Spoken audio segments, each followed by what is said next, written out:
রাধে রাধে বন্ধুরা, দেখো সকালবেলা চা দিয়ে দিনটা শুরু হলো। চা হচ্ছে এই চা বড় বাটিতেই চা হয় আমাদের, তারপর ফ্লাক্সে করে করে চিনি কম চিনি বেশি দিয়ে আলাদা আলাদা করে রাখা হয়।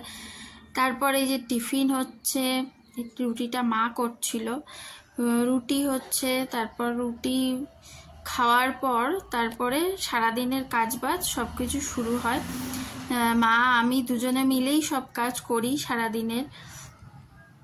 তো দেখতে থাকো ভিডিওটা, পরপর দেখানোর চেষ্টা করছি সারাদিনের যা যা করি আমরা। আর হচ্ছে তারপরে এই যে মা বাবার বিছানার চাদরটা পাচ্ছিলাম, বিছানাটা পরিষ্কার করে চাদর পাচ্ছিলাম। পরের দিন সোনামা আসবে, ও এসে একটু বিছানায় গড়াগড়ি খায়, তাই বিছানার চাদরটা পরিষ্কার পরিচ্ছন্ন রাখার চেষ্টা করি ওর আসার কথা থাকলে। তোমাদের সেই ভিডিওটাও দেখাবো। আর এই যে মা সব সবজি কুটে নিচ্ছিল, সেদিন বেশি কিছু রান্না হয়নি, ডাল আর আলুর চোখায় গরমে। আর এই যে আমি পুজো দিতে গিয়ে সব তুলসী গাছে জল দিচ্ছিলাম। অন্যান্য গাছে অন্য সময় দেই, কিন্তু তুলসী গাছগুলোতে পুজোর সময়তেই দেই, পুজোর আগে। তো সব গাছে জল দিয়ে নিচ্ছিলাম। গাছের ফুল তুলে, তুলসী পাতা তুলে সবকিছু গুছিয়ে পুজো দিতে হয়। তোমাদের সাথে আগের দিনও সেটা শেয়ার করেছি। সবই ভালো লাগে এগুলো করতে। তো এই যে টগর গাছে দেখো ফুলটা পুরো নেতিয়ে গেছে, গাছে জল দিয়েছি, গাছ টাটকা আছে কিন্তু ফুল নেতিয়ে গেছে, এত রোদ্রের তাপ।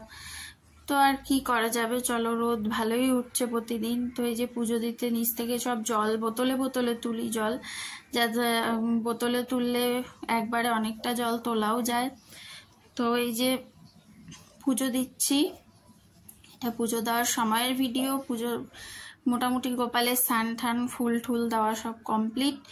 গোপাল জামা পরেনি, কারণ প্রচণ্ড গরম, এই গরমে জামা কাপড় পরা সম্ভব না, আমরা নিজেদেরই কষ্ট হচ্ছে, তাই গোপালকেও পরাই না, খালি একটা প্যান্ট।